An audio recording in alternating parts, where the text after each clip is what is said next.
One of the biggest stories trending in college football is the controversy over a play that was ran in the Oklahoma versus Auburn game. Did the play actually cost Auburn a victory?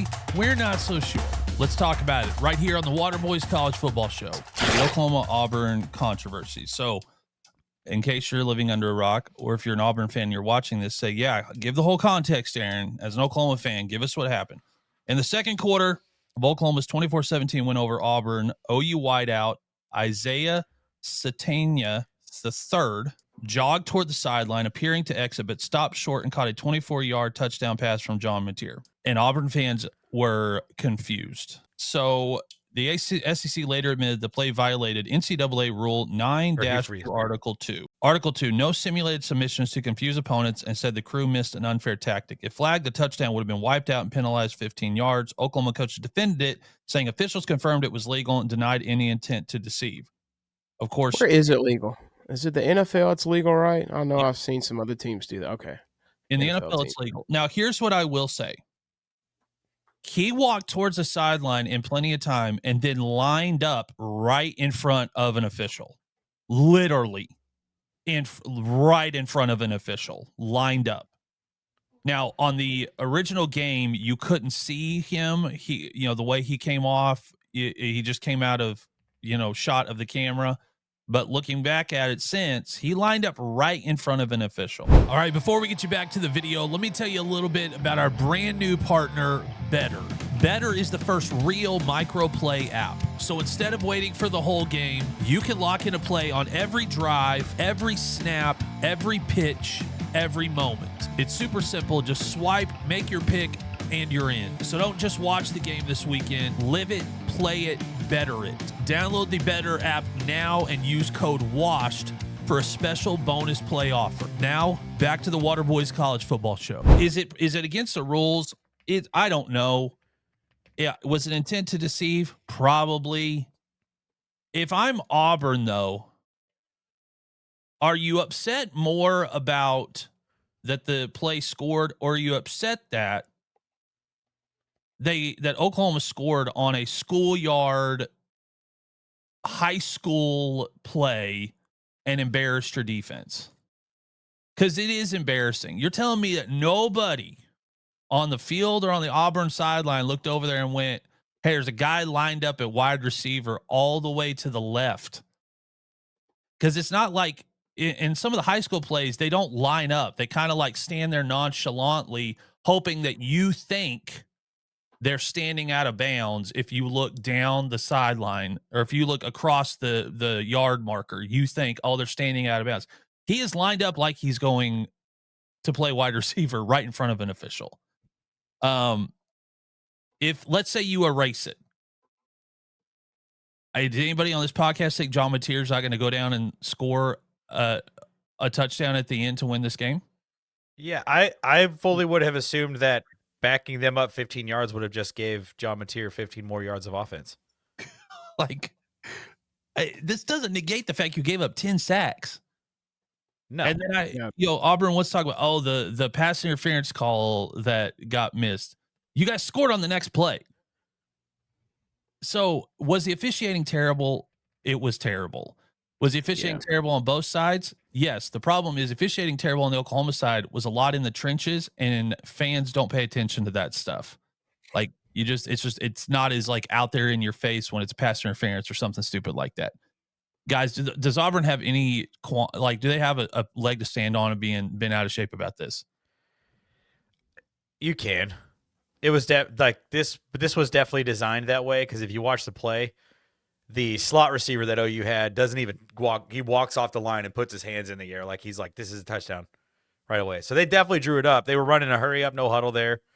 Got to the line of scrimmage really quickly. And Satania was just like, he wasn't even jogging towards the sideline. Like, he was just walking. Looked like he was like saying something, like he was doing this number with his head, and gets set and then goes. I don't know how the referee misses it. And I will tell you this, as a football player,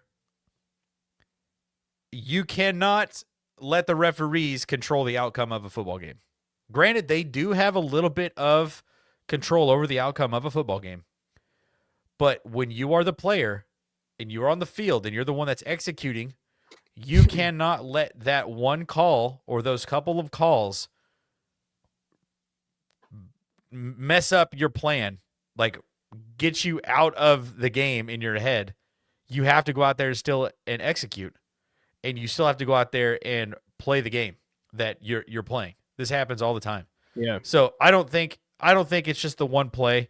I think if Jackson Jackson Arnold takes 3 fewer sacks, they probably don't lose that game. If Right. if it all kinds of different things go different directions. Like football is a game of inches. Football is a game of runs. Football is a game of different pieces, shifts in momentum. There's so much that goes into a football game. I can't say that this one play is why Auburn lost this game. Granted, it doesn't help, but at the Well, if same you time, break I don't it, think it's the reason. if you was to break it down to like one thing, and to your point, because I think we all totally agree, it's really whoever makes the least amount of mistakes. That's who wins the football Yep. game. And they just made more mistakes than Oklahoma did. I mean, 10 sacks. That kind of pretty much sums it up right there.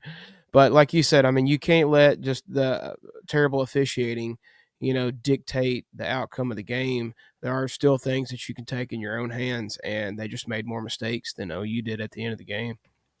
Well, and Stress and I were talking about this before we got on air. There's no honor among thieves. If you are out there and the officials are obviously calling the game a certain way, which is, we've seen games, Patriots were really good at it, where Tom would figure out, hey, they're going to call this thing really tight. I'm going to throw the ball in directions where whether receiver can get to it or not, I'm going to get an easy pass interference call. He's going to take advantage of that. On the same side, on the defense, if you're the defense and you figure out, hey, they're really letting us rough wide receivers up, you're just going to keep doing it. So for Auburn fans that are like, Oklahoma is just basically tackling wide receivers out there, and it's like, okay, but if They were smarter. They were smarter in Auburn.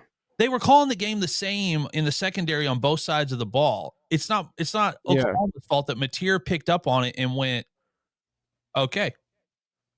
Well, to your point about the Patriots, 3 things are going to happen when you throw a ball like that. They're either going to catch it, you're going to get a pass interference call, or it's going to just get broken up because you just don't see Travis Hunters every day, playing on both sides of the ball that's got hands like a wide receiver and can actually catch that, being potentially the 4th thing. So more often than not, those 3 things are going to happen, right? And they just didn't really utilize that.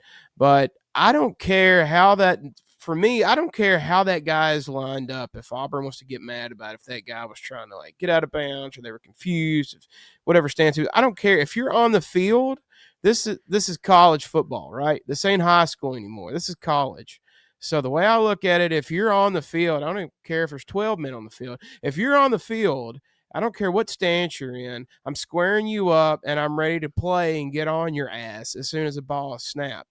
I'm not just going to sit around and hope and pray that maybe a flag gets called and it'll go our way, some officiating, right? No, this is college football. I'm going to treat this guy despite whatever stance he's in. So, I mean, Auburn, you can't really be too mad about it. Well, it's Trez. Let me ask you this as a guy that played. If he is jogging off the field to sub, They have to stop play. right. And if he is jogging off the field to sub and another guy's coming in, is the safety not supposed to be watching for who the guy that's coming on, where he's going to line up? Yeah, like that's the part that has confused me a little bit, because like offensively, when there's like only 10 guys in front of you, you're like, why? This is weird. This is a weird alignment. I didn't see this on film at all this week. Same thing on defense. Like if you see 2 wide receivers on one side, 1 on the other side, and running back in the backfield, and you don't see a tight end, something's wrong. Somebody is somewhere that you are not being able to account for, So you can it's really obvious when you're on the field and you like are paying attention and you know what you're looking for after a week full of film study, if there are like not 11 guys on the field. It's the same thing when there's 12 guys. Like if there's 1 extra guy on the field, you can be like, wait, what is happening right now? This does not make any sense to me. So that part also was just part of what I was like, I don't really Like, I don't feel bad for this. Like, I mean, especially for a team that went out and won 6 national championships in one Tuesday. Like, I don't feel bad for a team.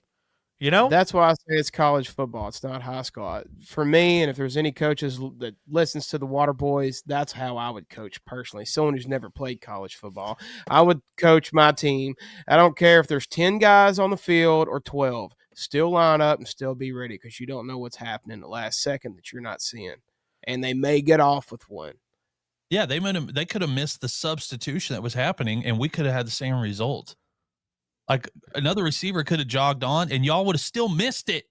Yeah, it stood right there on wide out, like split out wide on the left. Yeah, you're saying. And it goes back to what Strez was saying. You can't just hope that the officiating is going to save you. Yeah, because it's 9 times out of 10, officiating is not going to save you. Also, back to I've been calling Hugh Freeze and Scott Frost the wrong names for years at this point.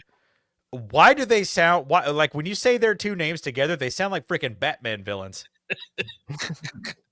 Mr. Freeze and Mr. Frost. Yeah, like I'm like, what is happening here?